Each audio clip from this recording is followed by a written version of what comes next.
gusto ko lang rin sanang ibahagi yung karanasan ng tatay namin na si Renato. Kilala siya sa lugar namin, sa Palayaw na Natoy. Ang tatay po namin, Sir Bibi, ay isang tahimik na tao at talaga pong napakabait. Simple lang kaming namumuhay noon sa aming probinsya na ang pangunahin naming pinagkukunan ng ikinabubuhay noon ay ang pagsasaka. Minsan, nang nililinis ng tatay namin yung bukid upang muling taniman, ay kasama niya ang panganay naming kapatid na si Kuya Lito. Kami pa nga ng nakababata kong kapatid na si Leonor ang naghatid ng kanilang pananghalian ng pagkakataon na iyon.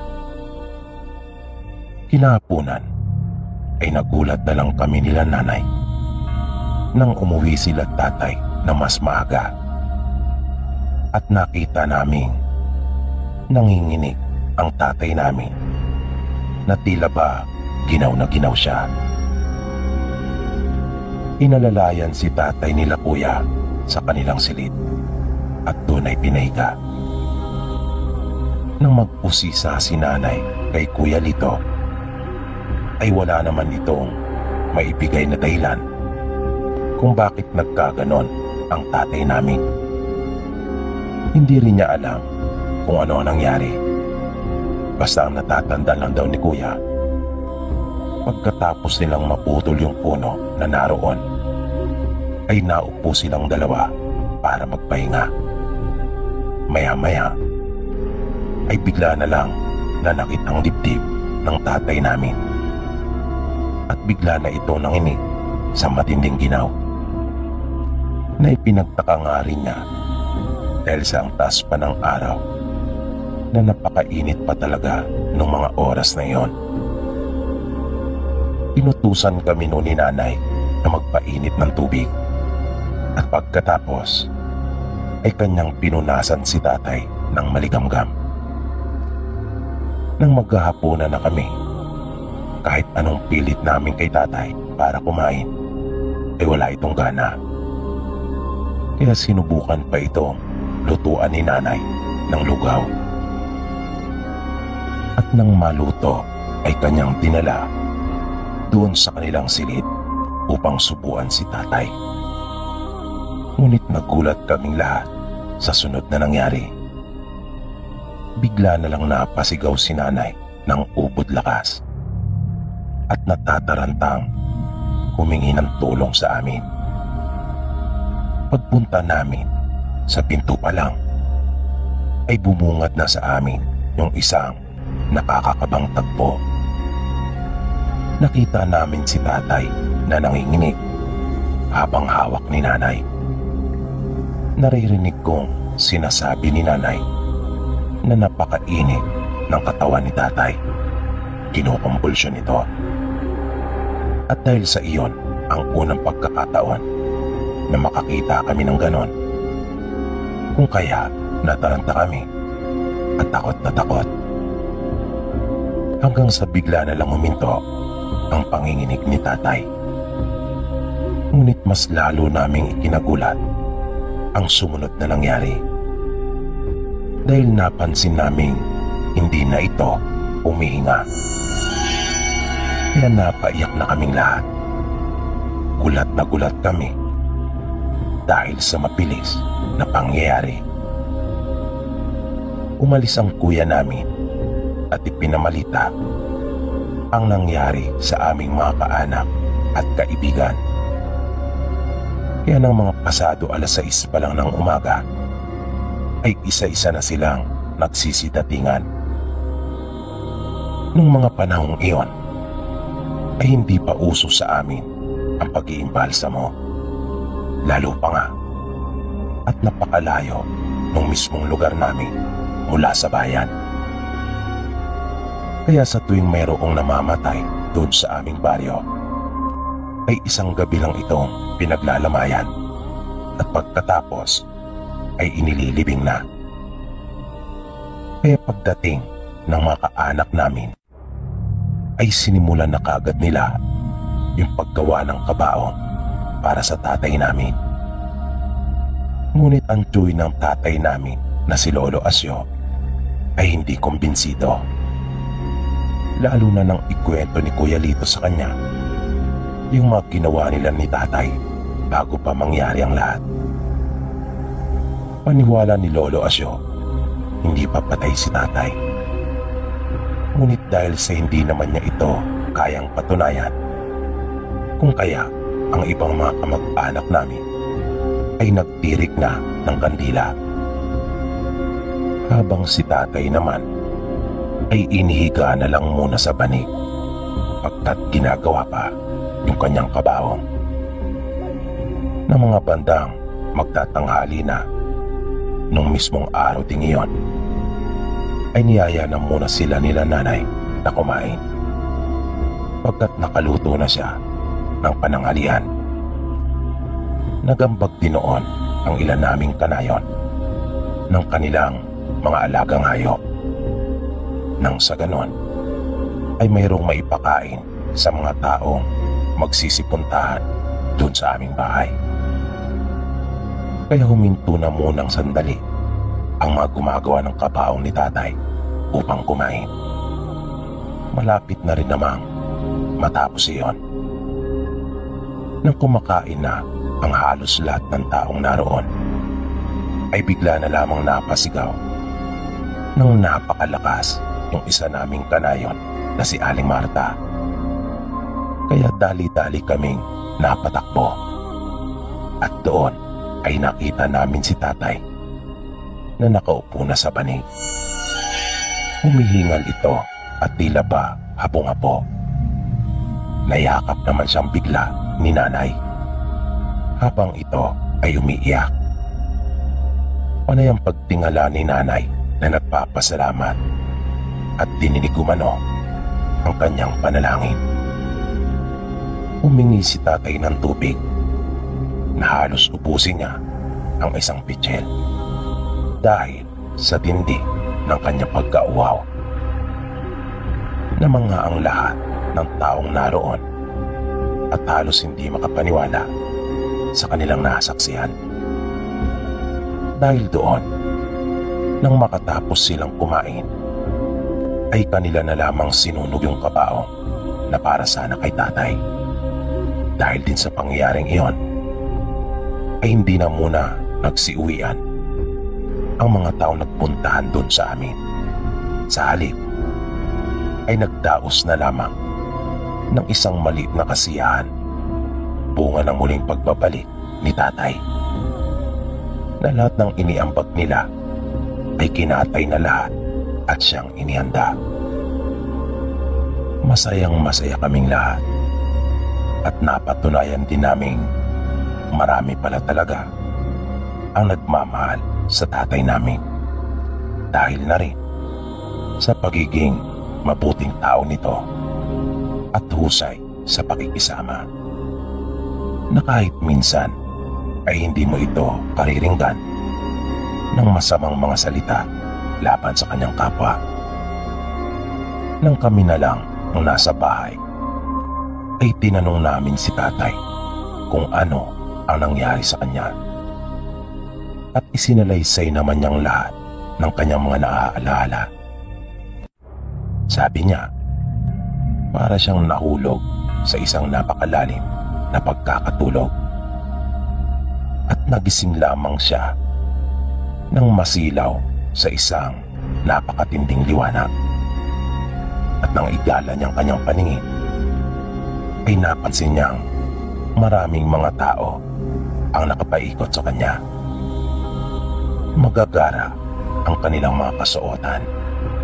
Matatangkad sila kesa sa karaniwan na may magagandang kutis at gininto ang kulay ng mga buhok. Matatangos din umano ang kanilang mga ilong at ang gaganda ng kanilang mga mata. Nang karamihan na kanyang nakita ay mga kulay asul at mapusyaw na pagkakayumanggi na binagayan ng mahabang mga pilikmata. Pagpapatuloy pa ni tatay, yung mga kababaihan ay may mahabang mga buhok na ang karamihan sa kanila ay umaabot pa hanggang sa sakong. May mga tuwid at mayroon din namang medyo kulot na animoy tubig ng dagat na umaalon. Ang mga kalalakihan naman ay makikisig at talagang matitipuno ang kanilang mga pangangatawan na sila ay nag-uusap sa lingwaheng hindi niya nauunawaan. Pero na magsimula silang si tatay ay kausapin, kinausap umano siya ng mga ito sa kanyang wika. At ang una niyang narinig na mga kataga sa isang lalaking may makapal ngunit puti ng mga buhok ay, "Kamusta, kaibigan?" Na nauutal naman daw siyang sumagot at sinabing siya ay mabuti naman. At kanyang ibinalik ang katanungan sa lalaki na siya ay nangungupo, pagkat sa ayos pa lang daw nito ay talaga namang kagalang-galang. Hindi umano siya tuwirang sinagot ng lalaki. Sa halip ay nangiti ito at tinanong siya kung wala raw pa siyang nararamdamang kakaiba o sakit sa kanyang katawan. Kaya napatingin umano si tatay sa kanyang magkabilang braso at katawan bago sinagot ang tanong ng lalaki at sinabing wala naman. Mabuti kung gayon. Iyan umano ang mabilis na tugon nito sa kanya. At bigla nitong pinagtama ang dalawang palad malapit sa gilid ng kanyang tenga. At pagdakay nakita ni tatay na sunod-sunod na dumating yung mga magagandang babae na may kanya-kanyang dalang pagkain. At isa-isa nilang inilapag sa mahabang mesa na sa kanyang palagay ay yari sa napakakapal na marmol. Halos malula siya sa dami ng mga pagkain naroon, na sa tanang buhay niya ay noon pa lamang siya nakasaksi ng ganon, na kahit marami na siyang nadaluhang mga pagtitipon at kasiyahan ay walang makakapantay sa kasalukuyan niyang nakikita noon.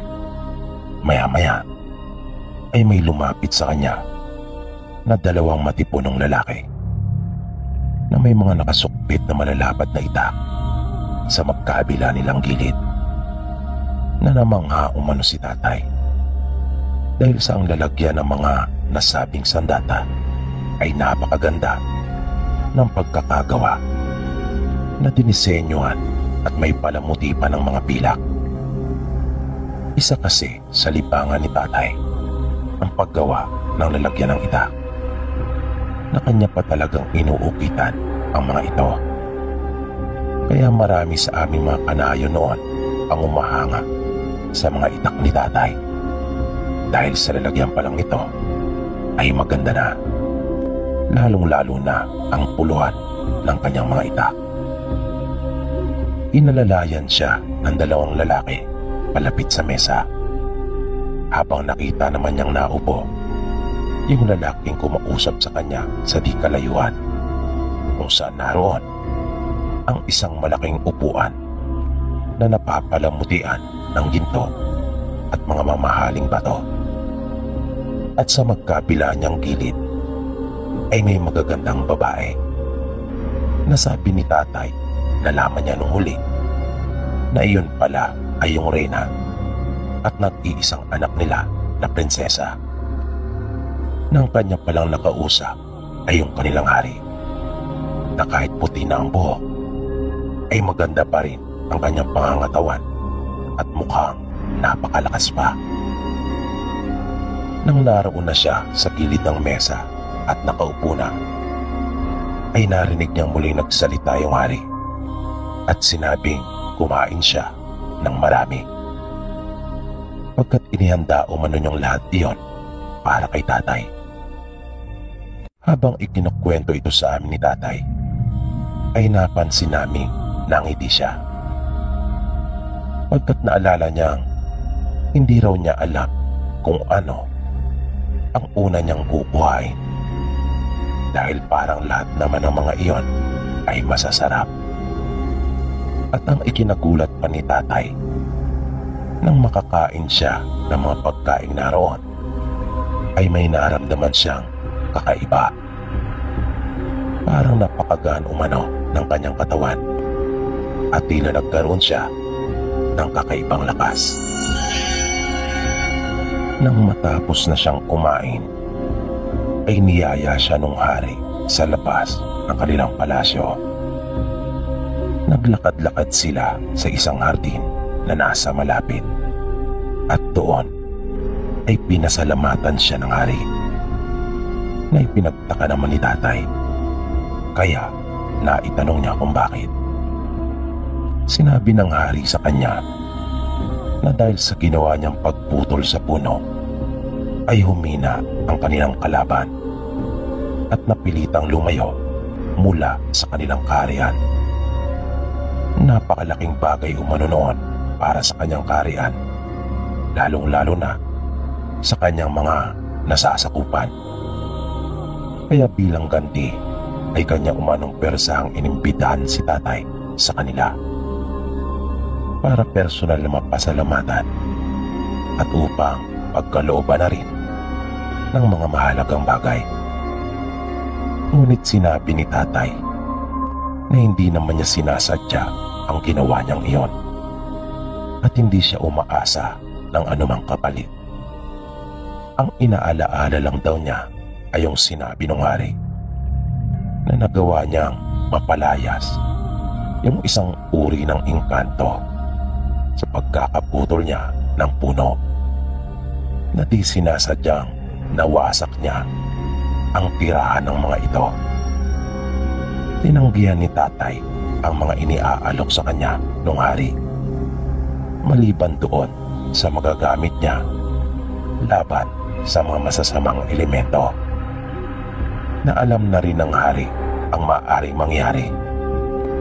Kung kaya nga isa sa mga nais niyang ipagkaloob kay tatay ay yung bato na magagamit itong pananggalang sa lahat ng maaaring puminsala sa kanya at sa amin na mga mahal niya sa buhay.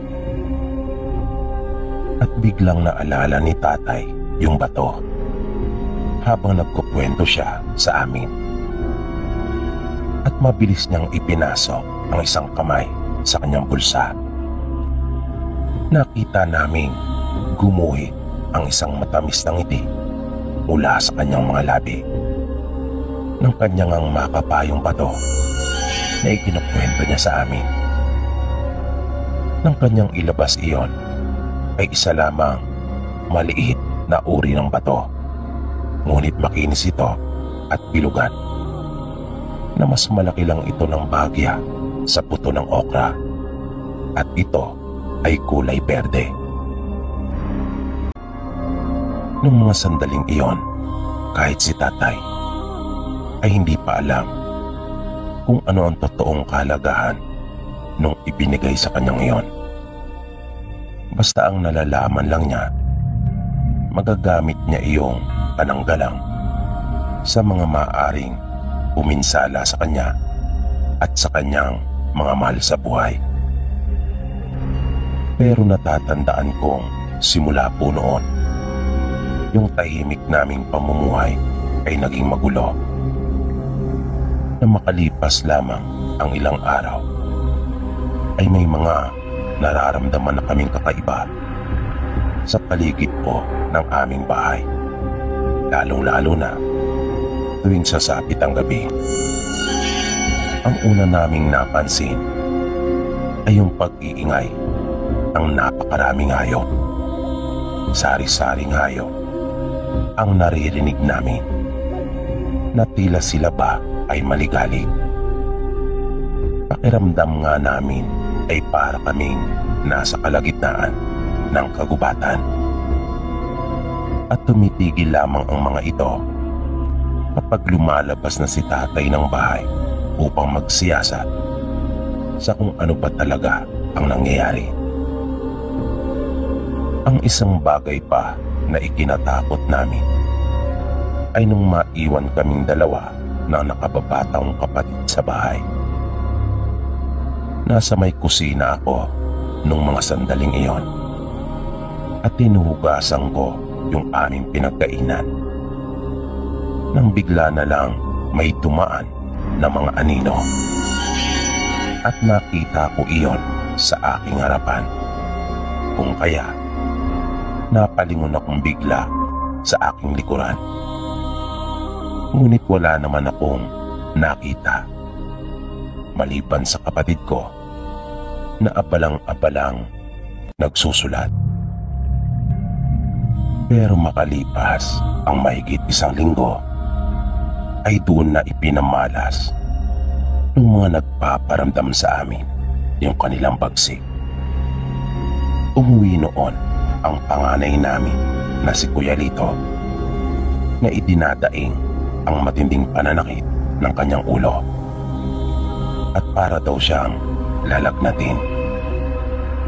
Nung mga oras na iyon ay wala pa naman si tatay. Kaya ang ginawa ng nanay namin ay naglaga ito ng luya at pinainom sa kanya. Mayroon din itong inihaw na dahon at itinampol sa kanyang ulo at saka tinalian ng tela. Pero hindi pa rin nawala ang sakit na nararamdaman ng Kuya Lito namin. At napansin din ni nanay na inaapoy na siya ng lagnat. Kaya amin siyang pinunasan at pinalitan ng damit. Na mag-aalas 7 na ng gabi ay saka palang dumating si tatay. At agad naming sinabi na may sakit si kuya. Kanya itong hinawakan sa pulso at sa sintido.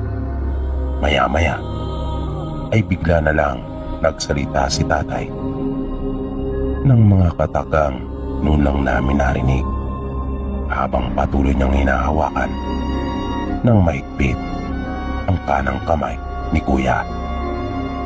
Hanggang sa makita naming bigla na lang nanginig si Kuya Lito at nagsalita din ito ng kakaibang lengguwahe na napakalaki ng kanyang boses at animoy hinuhugot mula sa napakalalim na dako. Kaya ganun na lang ang kilabot na naramdaman naming magkakapatid pati na rin si nanay. At napansin din namin na tila nagtatakisan sila hanggang sa narinig namin ang malakas na pagsigaw ng boses na iyon. At bigla na lang huminto si kuya. Nalupaypay na lumapat ang likod nito sa banig at nawala nito ng malay. Kumuha naman si tatay ng usok na nagmumula sa aming gasera na tila ba kanyang hinuli at kinuha iyon sa pamamagitan ng isa niyang kamay at inilapit sa kanyang bibig. Sabay ibinuga kay kuya na namangha talaga kami. Pagkat naglaho yung maitim na usok na kinuha ni tatay mula sa gasera at sa halip ay napalitan iyon ng kulay puting usok. Maka-ikatlong beses niyang ginawa iyon ng paulit-ulit. Hanggang sa makita naming unti-unti nang nagmulat ng kanyang mga mata si kuya na animoy tuliro ito at walang kaalam-alam sa mga nangyari. Magmula noon ay madalas na naming nakikitaan si tatay ng mga kakaibang gawain na dati-rati naman ay hindi niya ginagawa. At sa tuwing tatanungin ito ni nanay, ang lagi lamang niyang isinasagot ay iyon daw ang ipinapagawa sa kanya na sa makatuwid ay mayroong bumubulong sa kanya at nagtuturo ng mga dapat niyang gawin. At tuluyan na ngang naiba ang takbo ng aming pamumuhay, na sa bawat araw ay mayroong pumupunta sa aming bahay upang hingin ang tulong ni tatay. Hanggang sa dumami na ang mga nagpapagamot sa kanya. Kung kaya si kuya na lang ang halos gumagawa ng lahat ng trabaho ni tatay. Buti na nga lang rin at mababait yung mga nagpapatingin, dahil kahit hindi tumatanggap si tatay ng bayad o anumang kapalit, ay talagang kanilang ipinipilit yon sa amin. Dahil sabi nga nila, hindi na nakakapagtrabaho si tatay. At iyon talaga ang nais nila. Ang ituon na lamang talaga ni tatay yung kanyang sarili sa pagtulong sa mga taong nangangailangan sa kanya, na siya ay manggamot na lamang. Isang gabi, habang naghahanda kami para kumain na ng hapunan, ay biglang may tumawag sa labas ng aming bahay. Nang usisain ni nanay kung sino iyon, ay nalaman niyang magpapagamot pala yung isa sa kanila. Bali 3 kasi silang lahat na sumadya sa bahay namin noon. Nais na lang sanang papalikin iyon ni nanay sa kinabukasan, pero naisip din niyang baka mahalaga talaga ang pakay ng mga ito, na baka buhay na pala ang nakataya. Kung kaya, kanya silang pinabuksan at sinabi kay tatay na mayroon pang magpapagamot. Pinaupo sila ni nanay doon sa aming sala habang hinihintay nilang lumabas si tatay. Paglabas ni tatay, una nang nagsalita yung tatay ng babae at sinabing inaaswang umano ang kanilang anak. At sinang-ayuna naman iyon nung nanay ng babae, na tuwing sasapit umano ang gabi ay hindi na ito mapakali, at nararamdaman nilang mayroon ng umaali-aligid sa kanilang bahay. Naupo si tatay sa harap ng babae. Medyo nagtaka pa nga kami dahil nanibago kami sa ikinikilos ni tatay. Pagkat wala lang siyang imik ni isang kataga, ay walang namutawi sa mga labi niya, at sa halip ay kanya lamang tinitigan mata sa mata yung dalaga. Natahimik din ang mga magulang nito na nakaupo sa magkabila niyang gilid. Nakakapinging katahimikan ang namagitan sa aming lahat noong mga oras na iyon. Parang walang sino man sa amin ang nais na basagin ang katahimikan iyon, at tila ba nagpapakiramdaman. Hanggang sa nagulat kami at talagang napasigaw kami pareho ni nanay nang bigla na lang nagsalita ng napakalakas yung babae, na kanya pa iyong sinabayan ng pagwawala. Naging maagap naman ang kanyang mga magulang at si Kuya Lito. Agad nila itong nahawakan sa magkabilang braso at pinigilan. Ngunit ayaw nitong magpaawat at tuloy-tuloy pa rin sa kanyang pagpupumiglas. At habang ginagawa niya iyon, ay walang tigil din ito sa kanyang pagsasalita, na wala na itong sinabing maganda. Puro panunuya at hinahamon pa niya si tatay. Sabi pa niya, marahil ay alam na daw siguro ni tatay na isa siyang aswang, kung kaya ganun na lamang umano ang pagkakatitig nito sa kanya. At patuloy ang pagsikat ng dalaga na nagulo talagang lahat ng pagkakaayos ng aming sala. Nakakakilabot yung boses ng babae. Malaki at garalgal iyon na kapag aking ngang naaalala ang tagpong iyon hanggang sa ngayon, ay talaga namang kinikilabutan pa rin ako. Nang mapansin namin ni nanay na habang tumatagal ay tila ba mas lumalakas pa yung babae, ay kumilos na rin kami at tumulong. Naging maagap naman si tatay at kanya kaagad idinikit ang kanang hinlalaki sa noo ng dalaga at agad itong umusal. Bigla na lang nanghina yung babae at nanlupaypay. Pinasundan niyo ni tatay ang pagtusok sa sikmura nito at napahugot ng malalim na pagbuntong hininga yung babae na napalyad pa nga ito bago tuluyang sumalampak sa mahabang upuan. Wala kaming kamalay-malay na aswang na pala yung nasa loob ng aming pamamahay.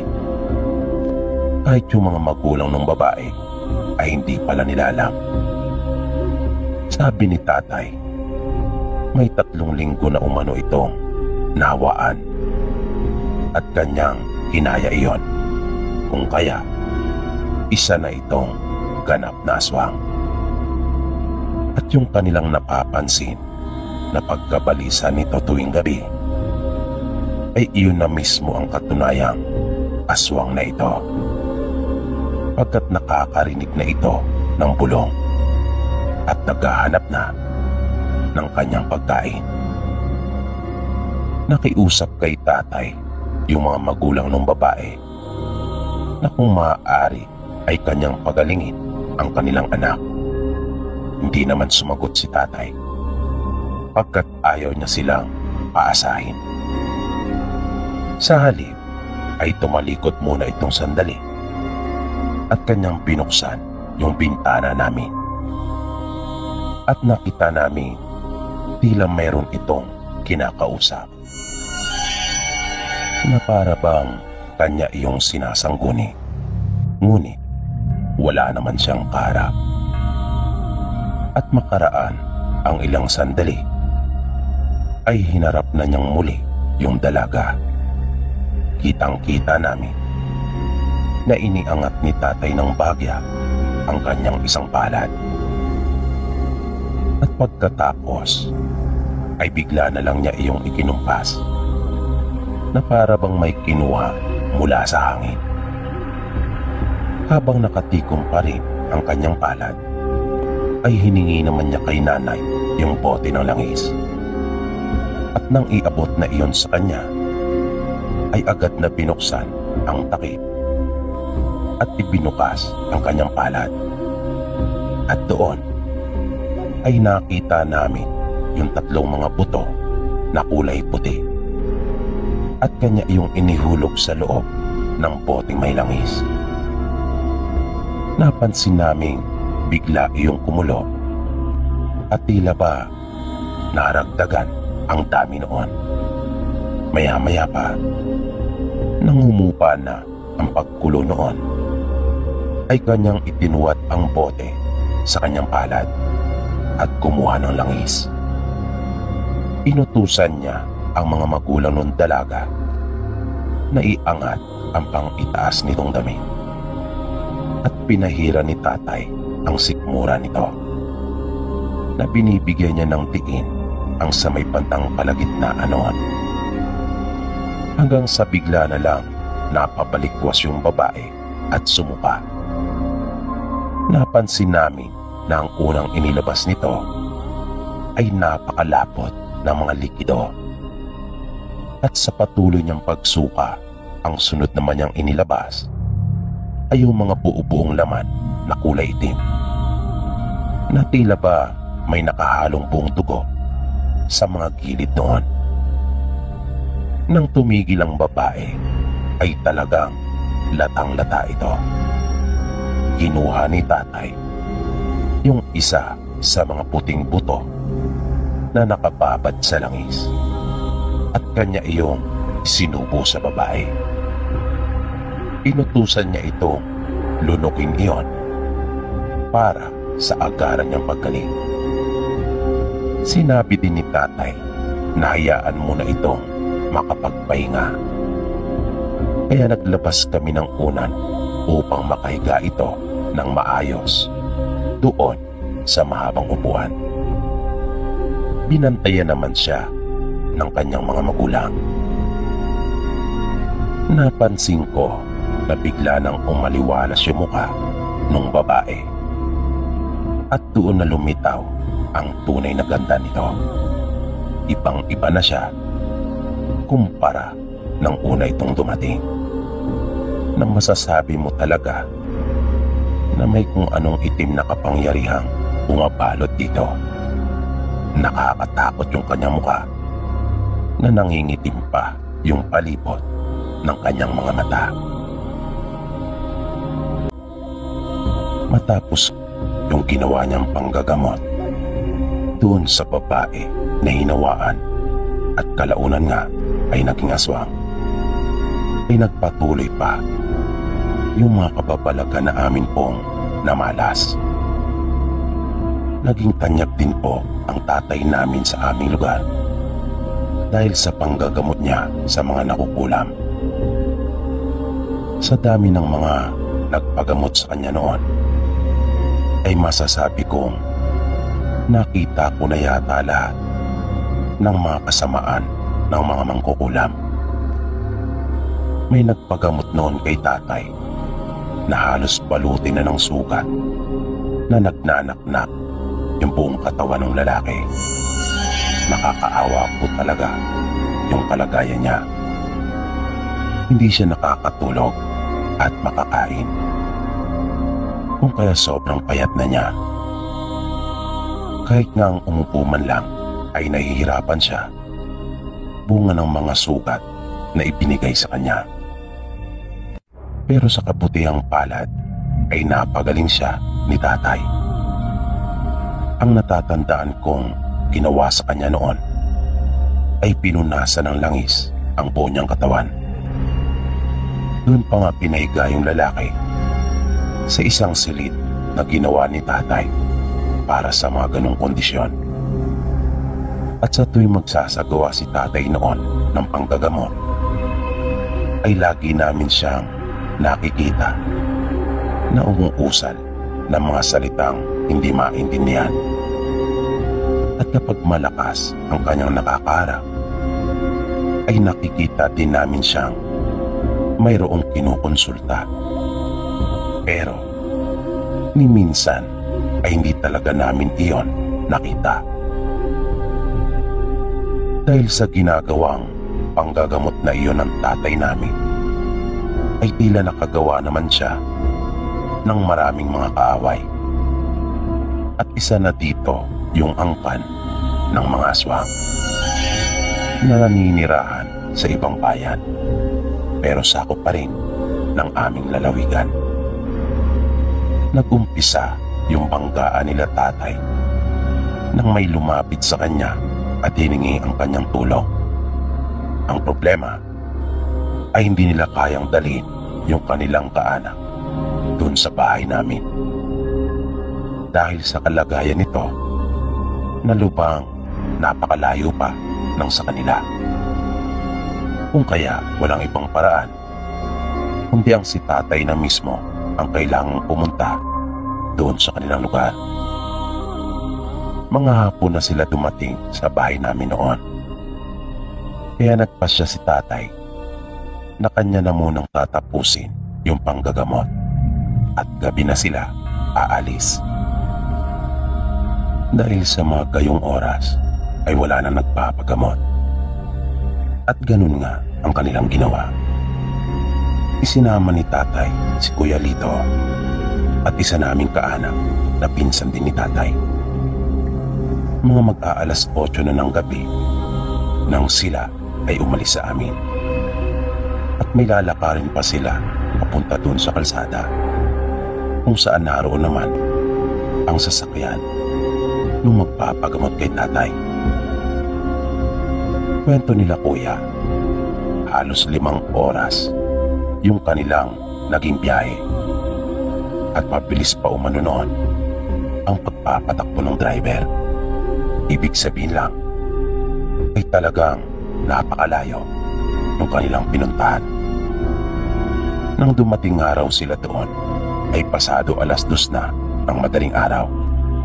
Buti na nga lang at malapit lang sa mismong kalsada yung bahay ng mga ito, kaya hindi na sila nahirapan pang maglakad.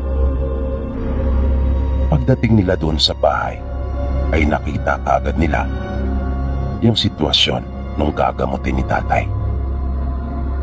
Nakatali ang mga kamay nito at paa sa katre at naabutan pa nila itong nagwawala, na sinalubong kaagad sila ng mga hindi magaganda at maanghang na pananalita. Kwento pa nga ni kuya noon, kung wala lang daw ang mga kaanak nito ay kanya na itong natagukan. Sabi pa ni kuya sa amin noon, napansin daw kaagad ng tatay namin na yung binatilyo ay nayanggaw, na kanyang inusisa ang magkabilang gilid ng mukha at maging gilagid nito, na sabi ni tatay nilawayan umano yung tenga ng binata. At nagulat si Kuya Lito nang kanya ring marinig ang tila sisiw na tumutunog, at nang kanya pa iyong pakinggan na mabuti ay para iyong nagmumula sa may dibdib ng binata. Napalatandaan na pala iyon na nagsisimula ng mangibabaw sa pagkatao nito yung kanyang pagiging aswang. Kung kaya pala bayolente na rin ito, na walang tigil sa kanyang ginagawang pagwawala. Hinawakan ni tatay yung binatilyo sa kanyang noo at inusalan, at doon pa lang ito tumigil. Nakita nila na bigla itong nanghina at parang inantok. Inilabas na ni tatay yung dala niyang langis at pinatakan yung isang tenga nito. Pagkatapos noon ay kanya namang isinunod yung pagpapainom dito ng 3 kutsara ng langis, at muli niya itong inusalan. Matapos iyon ay biglang nanlaki yung mga mata ng binatilyo at bumuka ang bibig nito ng pagkalaki-laki, na di na niya napigilan pang sumuka. Muling naging marahas yung binatilyo at walang tigil sa kanyang kaiiling, na nanginginig pa umano ang buong katawan nito pagkaminsan, hanggang sa unti-unti na nitong isinuka ang laman ng kanyang sikmura. At nung huli ay talagang nagulat silang lahat nang bigla na lang lumabas mula sa bibig ng binatilyo yung isang maliit na ibon na kulay itim, na napabalot pa umano ng makapal na laway. At kung kanina ay naririnig pa yun ni kuya, nung tila ba nasa dibdib pa ito ng lalaki, nung mga sandaling iyon naman ay patay na iyon nang bumagsak sa sahig, at tuluyan ang nawalan ng malay yung binatilyo. Nag-alala ang mga magulang nito, ngunit sinabihan sila ni tatay na nasa maayos na itong kalagayan at hayaan na lang itong mamahinga. Wala na raw silang dapat na alalahanin pa. Habang nagkakapi sila ay nalaman nila tatay na ang may kagagawan pala noon ay sarili din nilang mga kamag-anak. At doon nila nalaman na yung lugar na kanilang kinaroroonan ay pugad umano ng mga aswang. Iilang pamilya lang umano sila doon na hindi aswang. Kung kaya, nahihirapan nga raw sila pagkat pinipilit sila ng kanilang mga kaanak na aswang na sumama na sa kanila. Nayakapin na rin nila yung pagiging aswang. Ngunit tumanggi sila. Kung kaya gumagawa ang mga ito ng paraan para sila ay mahawaan. Lumabas si tatay ng bahay. Mga alas 4 na iyon ng umaga. Pinagmasdan niya yung paligid at nakumpirma nga niya na totoong lahat ng sinasabi ng kanilang mga kausap. Dahil nakita pa niya yung mga sariwang bakas na indikasyong mayroong nakamasid sa kanila habang isinasagawa niya yung panggagamot sa binatilyo. Nang muling pumasok si tatay ng bahay, ay nagpaalam na siya sa mga kaanak nito. Pero pinigilan sila ng mga ito at niyayang kumain na muna. At sila naman daw ay kanilang ihatid. At habang naghahanda sila ng kanilang makakain, ay humingi ang mga ito ng payo kung ano ang pinakamabisa nilang gawin para makaiwas sa masamang tangka ng mga kaanak nilang aswang. Mabilis silang sinagot ni tatay na lumipat na lang sila ng tirahan dahil iyon lang umano ang tangi nilang magagawa. Pagpapaliwanag pa ni tatay, kahit turuan niya sila ng mga maaari nilang gawing pangontra, ay maiisahan at maiisahan pa rin sila ng mga ito, na ang ibig niyang sabihin ay hindi titigil ang mga ito at gagawing lahat ng kanilang makakaya para sila ay maging katulad nila. Kaya ang mabuti na lang talaga nilang gawin ay ang lumipat ng kanilang tirahan. At hanggat maaari ay huwag ipaalam sa mga ito kung saan sila lilipat. Maya-maya ay nagsimula ng magliwanag ang buong kapaligiran at tuluyan na ngang sumikat ang araw. Sabi pa ni Kuya, napakaganda umano ng umaga ngayon. Parang may kakaiba daw iyong hatid. Ngunit ang hindi nila alam kung gaano kaganda sumikat ang araw ay napakasama pala ng sunod na mangyayari. Dahil nang makatapos na silang kumain at naghahanda ng umalis para umuwi na, ay nakarinig sila ng mga tinig na nasa labas. Malakas ang tinig na iyon at pilit silang pinalalabas na lahat. Nakita nila Kuya na natakot yung mga kaanak ng binatilyo, na tila ba alam na nila kung sino ang mga iyon. Kaya kinutuban din siya na marahil ay iyon na ang mga kaanak na aswang ng mga ito, at hindi nga siya nagkamali. Dahil nang tumayo daw ang tatay namin upang sila ay silipin, ay napapulalas daw kagad ito ng mga aswang, at may hawak pa silang mga itak, na nang si Kuya naman ang tumayo para sumilip, ay nakita niyang hindi naman sila nagbago ng anyo, pero makikita mo raw talaga yung galit sa kanila, na alam na nila kung ano ang pinaghuhugutan ng mga ito ng kanilang galit. Iyon ay dahil sa pakikialam ng tatay namin, na naudlot yung masama nilang plano para doon sa binatilyo na maging kabahagi na nila. Nakiusap yung tatay ng binata na kung maaari ay hayaan na lang sila at wag lang ituloy pa ng mga ito yung masama nilang binabalak. Ngunit galit na galit yung lalaki na nasa labas na biglang sumagot at sinabing hindi sila aalis hanggat hindi nila napapanagot yung pakialamerong manggagamot na ang kanilang tinutukoy ay walang iba kundi si tatay.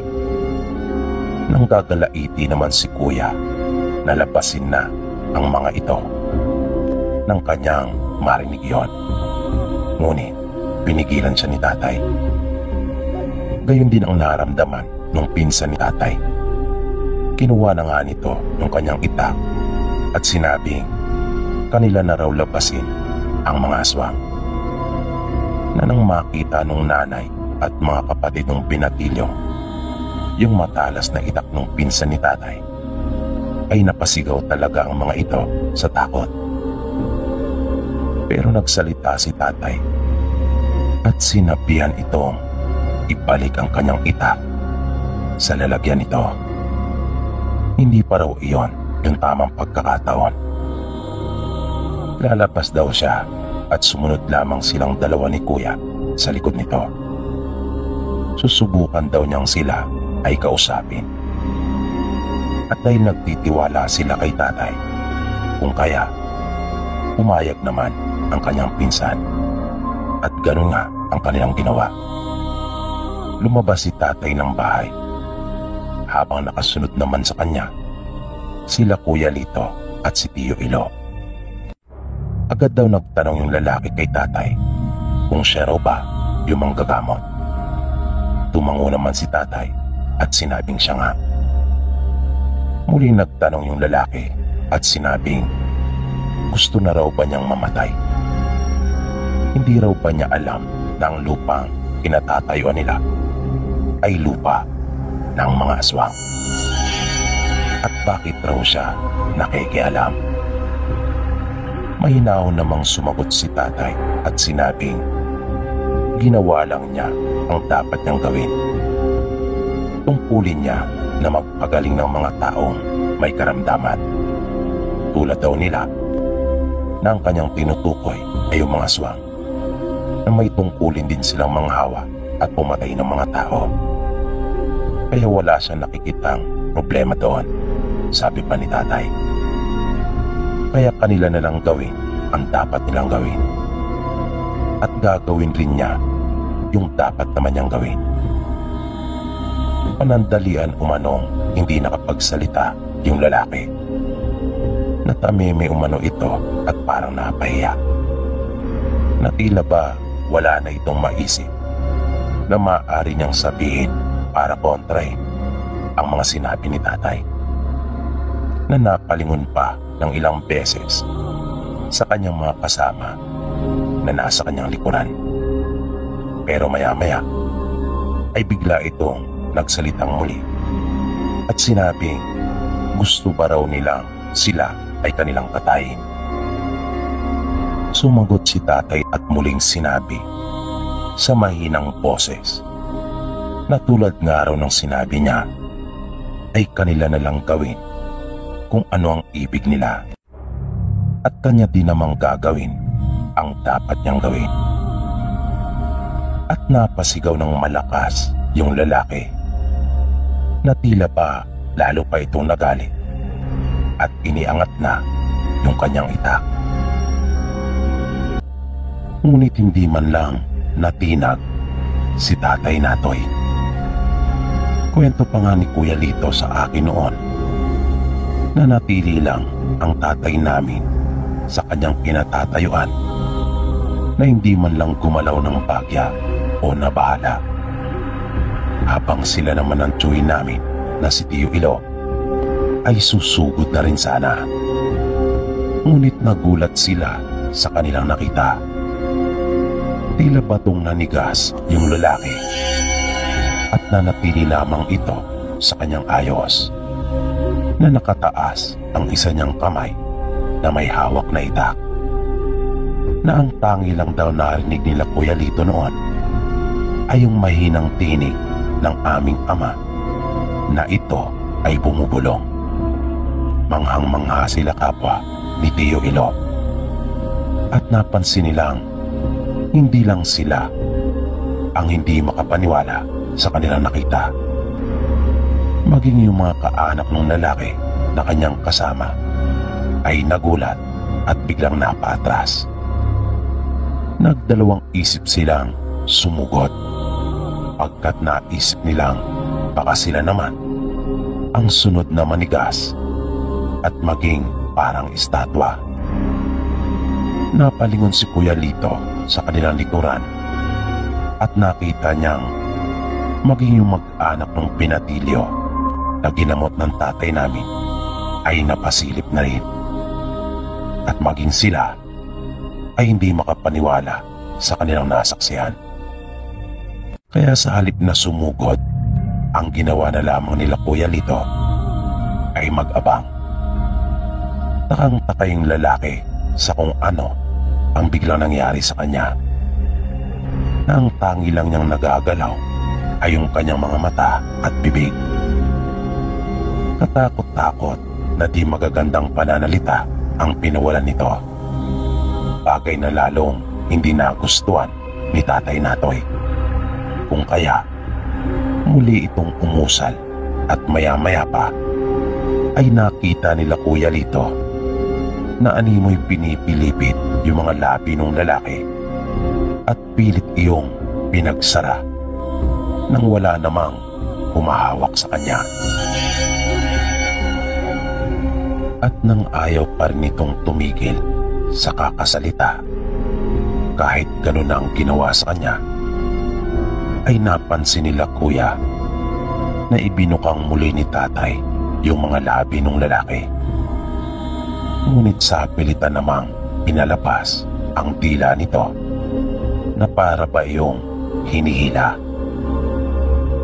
Nakita nila Kuya na bigla ang inilabas ni Tatay yung itak nito at dahan-dahang nilapitan yung lalaki na para bang alam na nila Kuya yung gagawin ng tatay namin. Nakasunod lang sila Kuya sa kanyang likod at alertong nakabantay sa kung sino ang maaring biglang sumugot. Nang iangat na ni Tatay yung kanyang itak, ay biglang lumuhod yung mga kaanak ng lalaki at nakiusap na huwag iyong gawin sa kanilang pinuno. Yun pala ang tumatayong pinakalider ng kanilang angkan. Kaya naisip nila Kuya na kaya pala ito matapang. Ngunit hindi naman kumbinsido si Tatay sa kanilang pakiusap. Nais niya ay mismo sa bibig ng lalaki yun manggaling. Kaya kanyang binigyan ng pagkakataon na makapagsalita muna yung lalaki. At doon pa lang nila nakita ang takot sa mukha nito, na kahit ang kanyang tinig ay nanginginig na nakiusap. Pagkat naramdaman niya rin marahil na talagang mapuputulan na siya ng dila kapag hindi pa siya nagpakumbaba. Nakapagpatuloy pa siyang nakipagmatigasan, ay siguradong mawawalan talaga siya ng dila. Na kahit yung mga kasama nito ay ilang tipa ang layo mula sa kay Tatay, dahil sa takot na baka sapitin din nila yung nangyari sa lalaki. At iwas na iwas talaga ang mga ito kay Tatay Natoy, na ayaw nilang malapit. At hindi pa sinasabi ni Tatay yung kanyang kondisyon, kapalit ng kanyang dila ay nangako na kagad yung lalaki na hindi na niya gagambalain pa yung mag-anak ng binatilyo, na kanila din namang mga kamag-anak. Bilang panghuli ay sinabi ni Tatay na kanyang inaasahan na tutuparin nito yung kanyang ipinangako. Sunod-sunod ang naging pagtango ng lalaki. Umatras ng bagya si Tatay Natoy.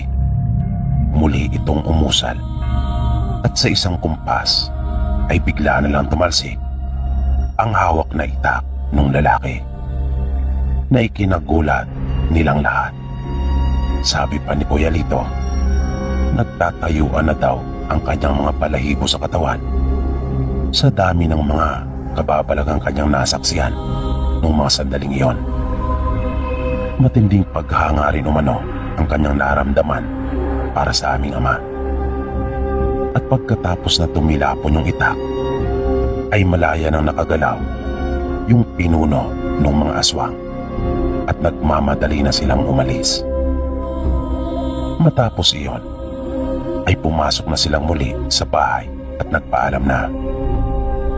Tulad naman ng kanilang ipinangako, ay inihatid nila sila tatay.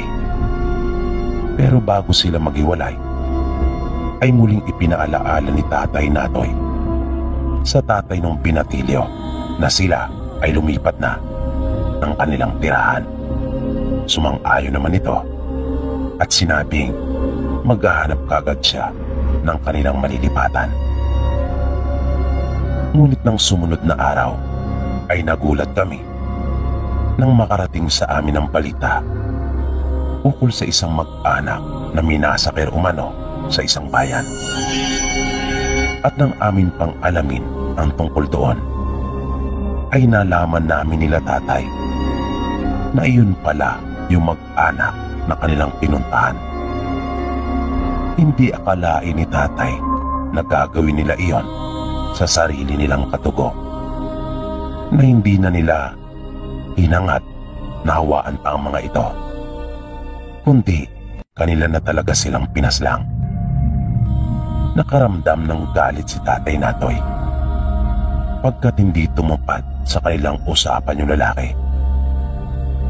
Naisip naman namin na marahil ay dala na rin iyon ng matinding pagkapahiya, lalong-lalo na sa kanyang mga tagasunod, pagkat hindi man lang ito nakaporma kay tatay.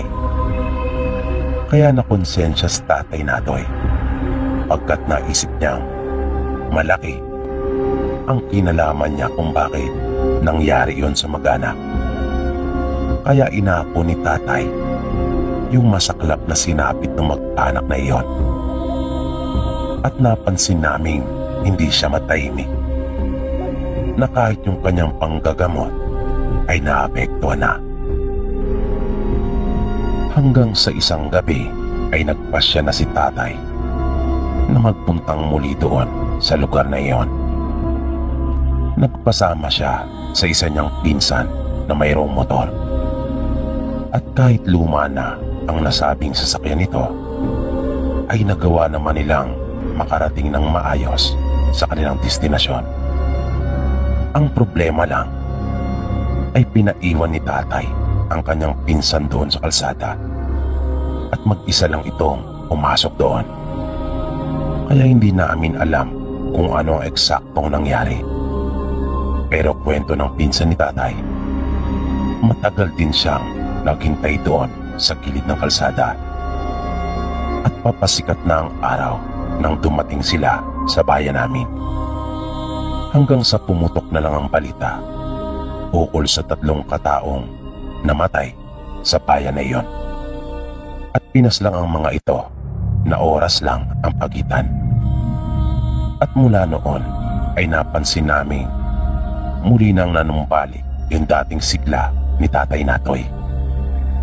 Panatag na ito at maayos na niyang naisasagawa yung kanyang panggagamot.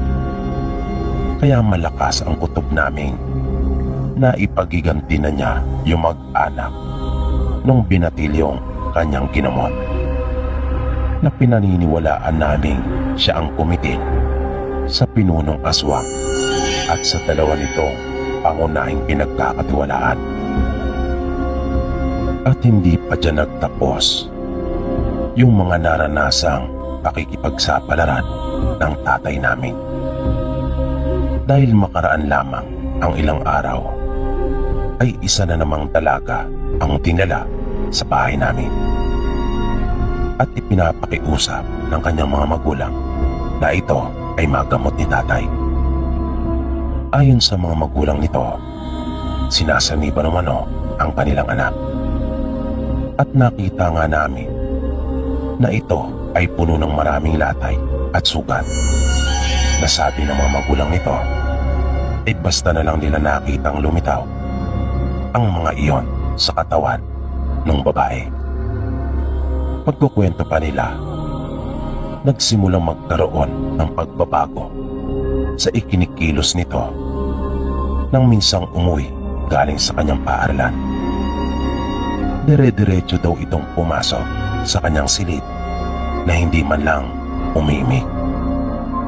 Nang silipin ito ng kanyang ina, ay nakita niya itong nakahiga sa higaan na hindi pa nakakapagbihis.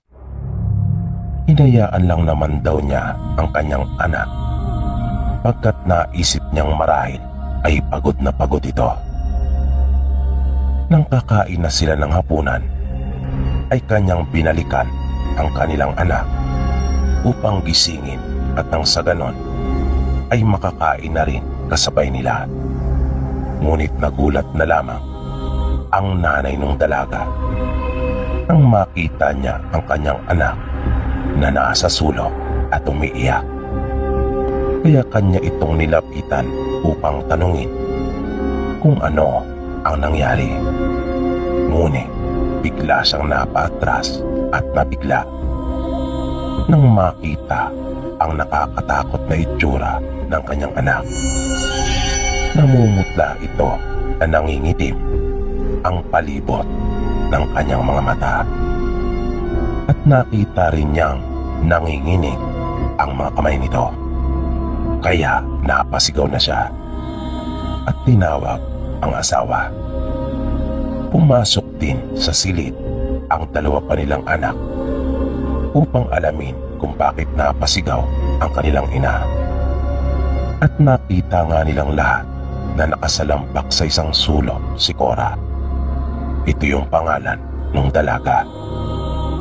Nang lalapitan na nila ito, ay bigla na nagsalita at pinagbantaan sila. Kanya daw silang uubusin kapag itinuloy ng mga ito ang paglapit sa kanya. Pero kahit kinakabahan sila, ay kanila pa rin nilapitan si Cora at ikinapos. Pinahiga nila itong muli sa kanyang higaan at doon ay itinali. Panay ang pagpupumiglas nito habang patuloy silang sinasabihan ng kung ano-anong masamang pananalita. Ilang oras din umano nagwala ito at pilit na gustong kumawala hanggang sa nagpatawag na sila ng isang manggagamot. Ngunit bigo ang matanda na mapahupa ito at mapaalis yung sumasanib sa dalaga. Kung kaya nagpasya na raw sila na dalhin ang kanilang anak kay Tatay Natoy pagkat may nakapagsabi sa kanila. At nang dumating nga sila sa bahay, ay walang malay yung dalaga na kanila itong pinagtiyagaang buhatin. Madala lamang doon sa amin. At kanila itong pinaupo sa isang bangko na naroon sa may sala. Nilapitan ito ni tatay upang suriin. Kasalukuyan noong nagsasalin si tatay ng langis sa kanyang palad nang bigla na lang nagising yung dalaga at iniangat yung kanyang ulo. Nagulat kami sa biglaang paggalaw na iyon ni Cora. Nakasilip ito sa gulo-gulo niyang buhok na nakatapon sa kanyang mukha. Pailalim niyang tinititigan si Tatay Natoy at ngumingisi pa ito na nakakainsulto. Sa itsura pa lang niya at maging sa kanyang mga ikinikilos, kahit ako ay kumbinsido na mayroon talagang sumasanib dito, na para itong isang prutas na nabubulok na kahit buhay na buhay pa at tumihinga ay daig pa nito ang itsura ng isang taong patay. Nakakakilabot talaga ang pangitain na iyon, Sir PB. Kapag aking ang naaalala ay talagang kinikilabutan pa rin ako kahit hanggang ngayon.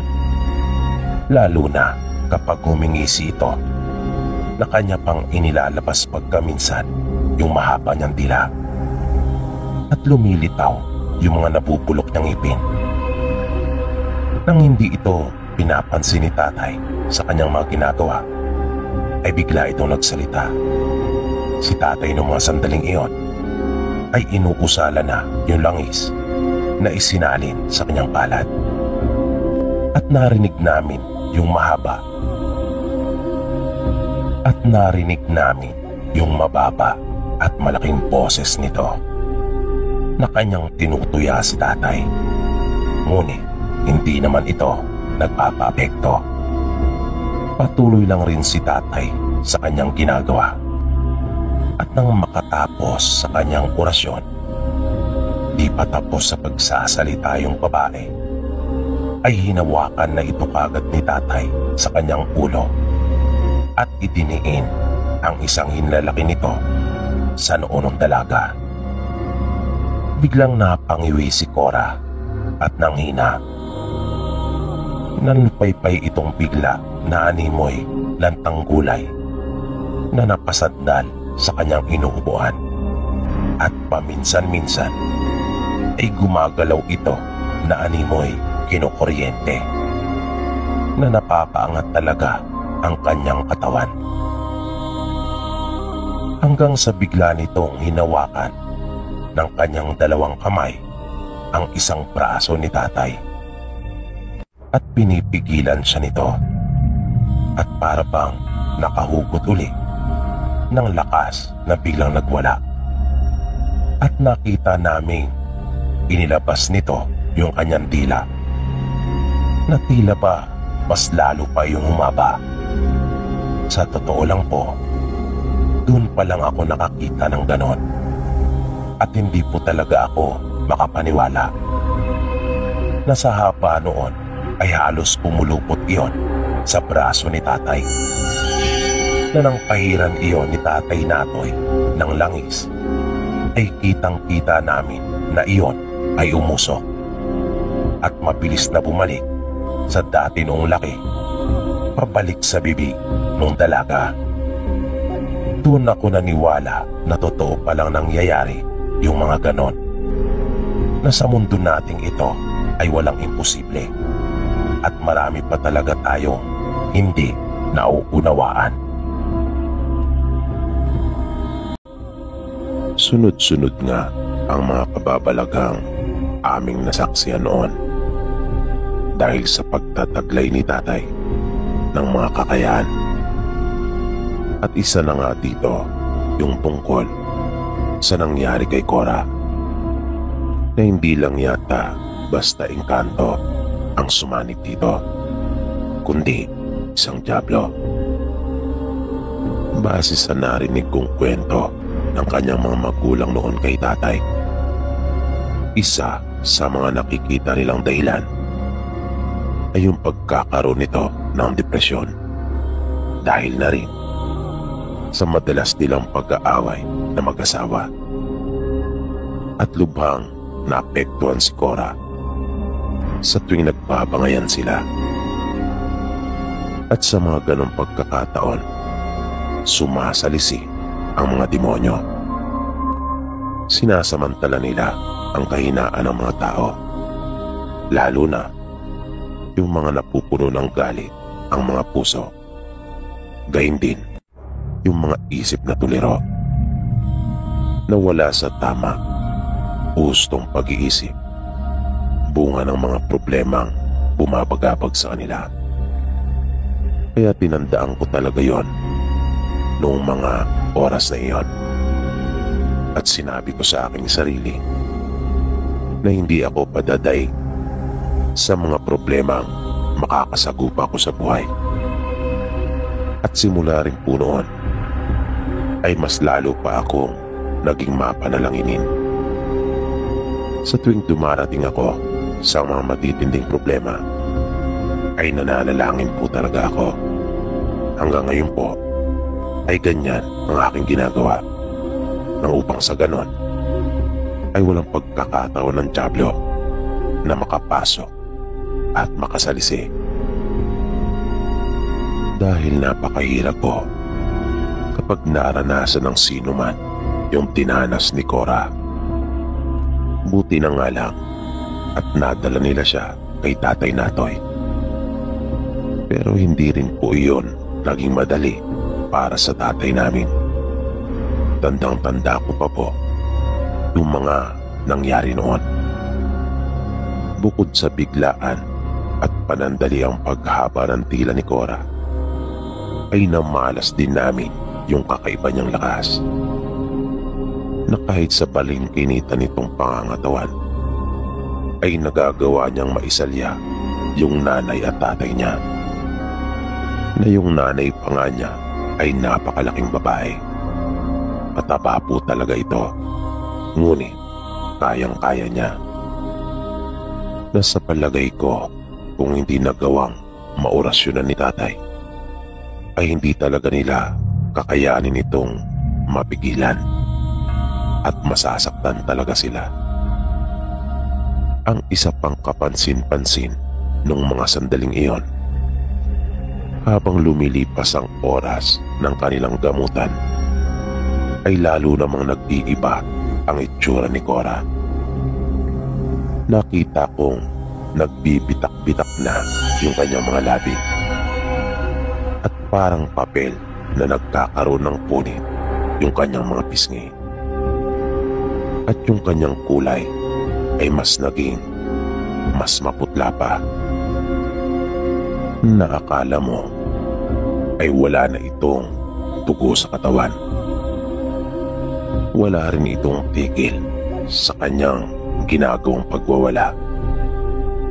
Pero nang mausalan ito ni tatay, ay para itong napako sa kanyang kinauupuan, at inutusan ni tatay ang kanyang mga magulang na umatras na at kanila nang bitawan si Cora.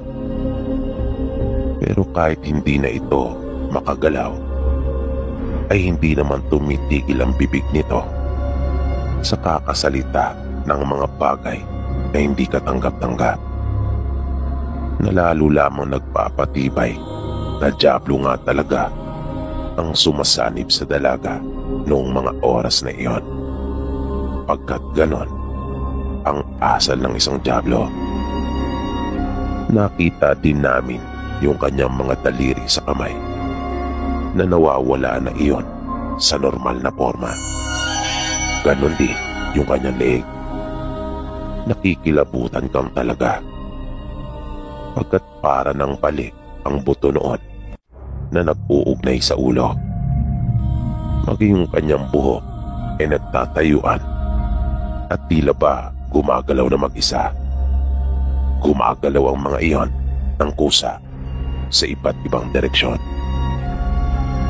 Panay na ang iyak ng nanay ni Cora noon, dahil kalunos-lunos talaga ang itsura nito. Pagkat noong mga sandaling iyon ay hindi mo na mababakas pa yung dati nitong ganda, lalo na kapag tumatawa ito ng nakakaloko, na kung saan ay nakikita namin ang kanyang mga bulok ng ngipin, at wala din itong tigil sa kanyang paglalaway, na napasigaw kami nang bigla iyong napalitan ng dugo na naghahalo ang kulay pula at itim.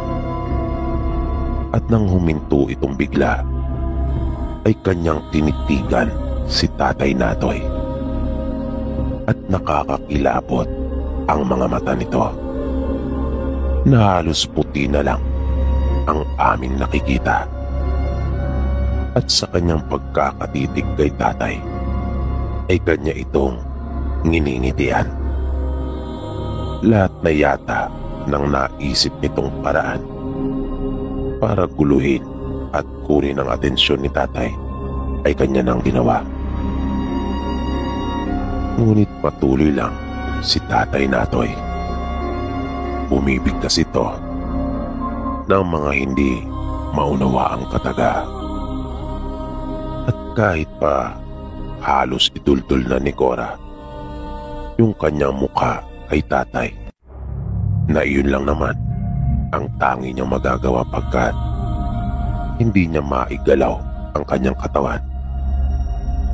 At nang bumuelo ito, na biglang humugot ng isang malalim na paghinga at kanyang duduraan si tatay, ay mabilis na ikinumpas ni tatay yung kanyang isang kamay kasabay ng isang kataga na kanyang binigkas at natigilan si Cora.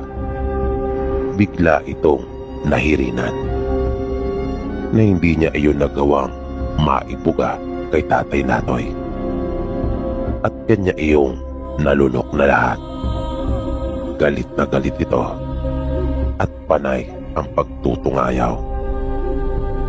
Muling ikinumpas ni tatay yung kanyang kamay at parang papel na nilamukos ang bibig ng dalaga. Ngunit hindi pa rin ito sumuko at patuloy na nakipagmatigasan. Muli niyang inilapit yung kanyang muka kay Tatay Natoy at nakita namin yung puting mata nito na biglang nagpalit at naging itim namang lahat. At ibinuka nito yung kanyang bibig na nakapagtatakang ang nakita naman namin ay mga matutulis ng ngipin na. Ngunit determinado si Tatay Natoy na mapagaling si Cora. Nasabi pa niya kahit magpalit-palit pa umano ito ng kanyang anyo ay hindi niya ito papayagang manaig. Isa pang kataga ang muling lumabas sa bibig ni Tatay Natoy at nakita naming nagkikisay si Cora at bigla itong nagmakaawa. Nakiusap ito na itigil na yung ginagawang panggagamot sa kanya. At sa unang pagkakataon ay nakita ko yung tunay na dating anyo ni Cora na sinasabi ng kanyang ina na isa itong magandang dalaga. Ngunit para iyong isang panaginip lang. Pagkat ilang sandali lang ay bigla nang nagbalik sa dating anyo na nakakatakot. Nang hindi kumagat si Tatay Natoy sa panlilinlang nito, muling umusal si Tatay Natoy na kanyang kinalagan sa pagkakapako yung sumasabi kay Cora at kanya itong binalaan na kanya itong ikukulong kapag hindi pa niya nilisan ang katawan ng dalaga. At biglang nagsalita si Cora sa nakakakilabot na boses. Hinamon pa nito si Tatay Natoy at sinabing hindi siya natatakot dito. Sinabi pa nun Diablo na mas malakas siya kesa kay Tatay Natoy. Ngunit nang umpisa na ni Tatay Natoy yung gagawing pagkukulong sa Diablo, ay bigla kaming nakakita ng itim na usok na lumalabas mula sa katawan ni Cora. At kasabay noon ay walang malay itong napasalampak sa upuan. At kitang-kita ko talaga na unti-unting umaaliwalas yung mukha ni Cora. At doon na natapos yung kanilang gamutan. Tuluyan ang nilisan ng Diablo ang katawan ng dalaga. Isang beses pa na bumalik sa bahay namin sila Cora. At ito ay nung tuluyan na siyang nakarecover. Pumunta sila sa amin upang minsan pang pasalamatan si Tatay Natoy. May isa pa akong nais na ibahagi na aking nasaksihan din mismo noong mga panahong iyon. Ito ay nang imbitahan naman kami sa isang handaan doon sa katabi naming bayan. Bali aso lang yata namin ang hindi nakasama sa okasyon na iyon. At lahat talaga kami ay naroroon. Dumating kami doon ng mga bandang 11:00 pasado ng umaga. Marami ng mga taong naroon nang kami ay dumating. May mga nagkakainan na at mayroon na rin mga nag-iinuman. Inasikaso naman kami kaagad nang kami ay kanilang makita.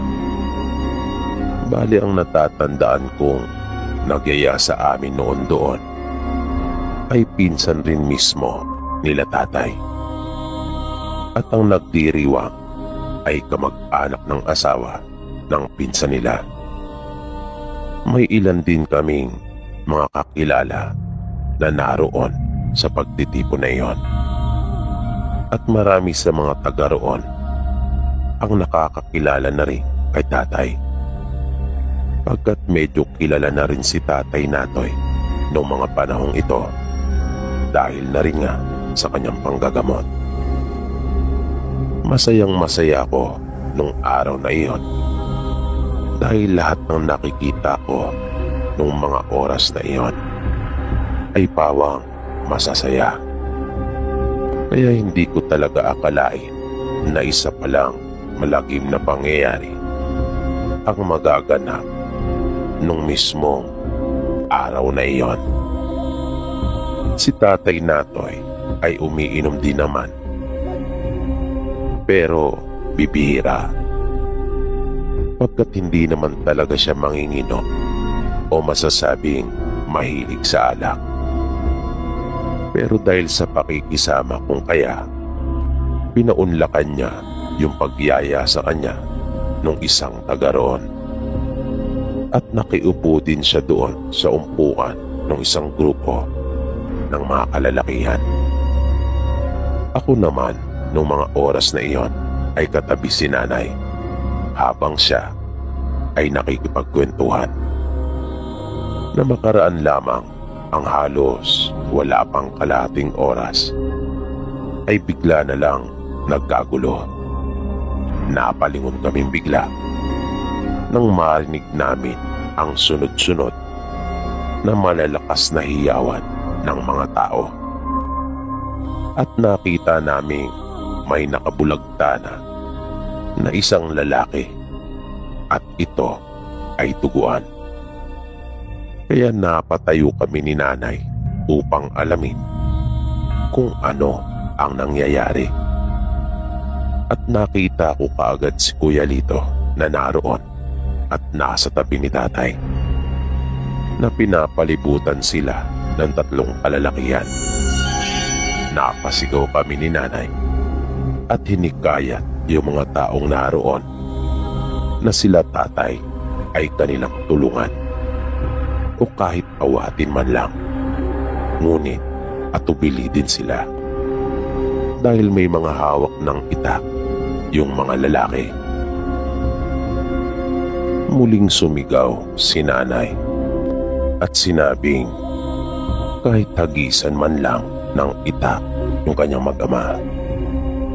At nakita nga namin may 2 lalaking nagmagandang loob mula doon sa makapal na umpukan ng mga tao na nasa gilid ang naghagis ng kanilang mga itak. At mabilis naman iyong dinampot nila tatay. At bigla na lang sumugod yung mga lalaki na muling nagsigawan naman ang mga tao, kabilang na kami nila nanay. Pero saglit lang iyon dahil yung takot naming lahat ay napalitan na bigla ng pagkamangha. Dahil kitang-kita namin kung paano biglang nabahag ang buntot ng mga ito na hindi nila itinuloy yung planong pagsugod, na bigla silang natigilan na lahat. At ipinakita pa ni tatay sa kanila na walang saysay ang kanilang gagawin pagkat hindi rin siya tatabla noon, na kanyang ginawang parang lagare ang nadampot niyang itak na kanyang inihiwa sa kanyang braso at leeg. Ngunit wala man lang iyong naging epekto sa kanya At sa unang pagkakataon ay doon pa lang namin nalaman ni nanay na may ganun palang kakayahan ang tatay namin. Maya-maya pa ay bigla na lang napaluhod ang tatlong kalalakihang iyon at binitiwan na kusa ang kanilang mga hawak na itak. Sumuko at nagbayad sa pagkakapatay nila sa isang lalaking kasama nila sa inuman. Nang ito ay nagmagandang loob na umawat, ngunit siya pa ang napahamak. Nung huli ay nalaman naming kamag-anak pala yung tatlong lalaki na iyon nung pinunong aswang na sa paniniwala namin ay si tatay ang dahilan kung bakit iyon namatay. Hinala namin ay gustong magiganti ng mga ito na nang makita ng isa sa kanila si tatay na naroon sa handaan ay mabilis nilang pinlano na traidorin ito. Ngunit nabigo sila. Dahil naman sa pangyayaring iyon ay lalo pang nakilala at naging tanyag si Tatay Natoy noon doon sa aming probinsya. Ngunit sadyang lahat dito sa mundo ay may hangganan. Nananatili pa rin ang katotohanan ang Diyos lamang ang may hawak sa ating buhay, na kahit anong kakayahan pa na mayroon tayo ay hindi ito makasasapat kapag ang kamatayan na ay kumatok sa ating pintuan. Na si Tatay Natoy noon ay masasabi kong isa talagang mahusay na manggagamot. Ngunit hindi niya kayang gamutin at mapagaling ang kanya mismong sarili. Kaya nang dapuan ito ng matinding karamdaman ay naratay ito sa banig at kalaunan ay namatay. Na kahit yung nagkaloob sa kanya ng kakayahan ay hindi rin siya natulungan. Kaya wala talaga sino man ang maaring magmalaki kahit pa ikaw ay makapangyarihan at maimpluwensya. Kahit pa ikaw ay matalino o mayaman. Pagdating sa kamatayan, lahat tayong mga tao ay diyan nagkakapantay-pantay. At hindi mo talaga ito mapipigilan.